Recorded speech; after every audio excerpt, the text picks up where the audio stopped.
My name's Rebecca Ellison. I'm one of the community midwives here at North Tees and Hartlepool, and I'm here today to talk to you about the signs of labour. So labour can start after 37 weeks of pregnancy, or that's when you're classed as full term. It can actually come before then, but that's not what we're here to talk about today. If you do feel like you've gone into labour before 37 weeks, you must ring the hospital immediately for advice.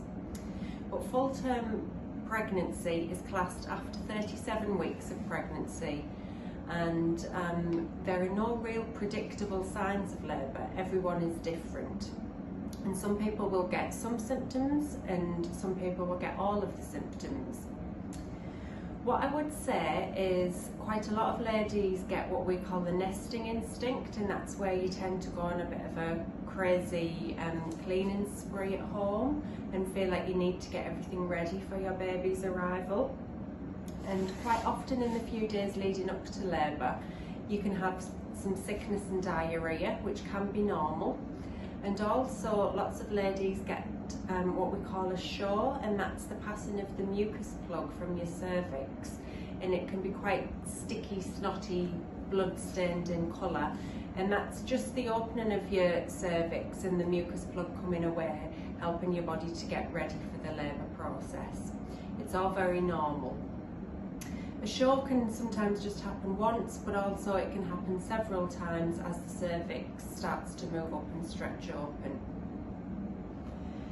Also, your waters can sometimes go, and you don't have to be in labour for your waters to break, but if you do feel like your waters have gone, and it may be a gush of fluid or a trickle of fluid, either way, you must ring the hospital for advice, because they will want you to come in and check you and baby over to make sure everything is okay.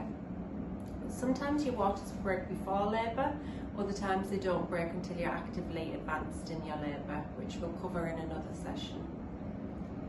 And finally, the most predictable sign of labour is contractions. So if you've heard of Braxton Hicks contractions, they're when your uterus tightens and softens off, and this can happen really from any time in the third trimester. And this is just pretend contractions, your body getting ready for labour. When you have full-blown contractions, it's generally a tightening across your tummy, and that's your uterine muscles all contracting together. But sometimes people will experience backache or pain in their thighs, and the pains can come and go for quite a few days, and that is normal. And then it will start to become more frequent, and that's the most predictable sign of labour.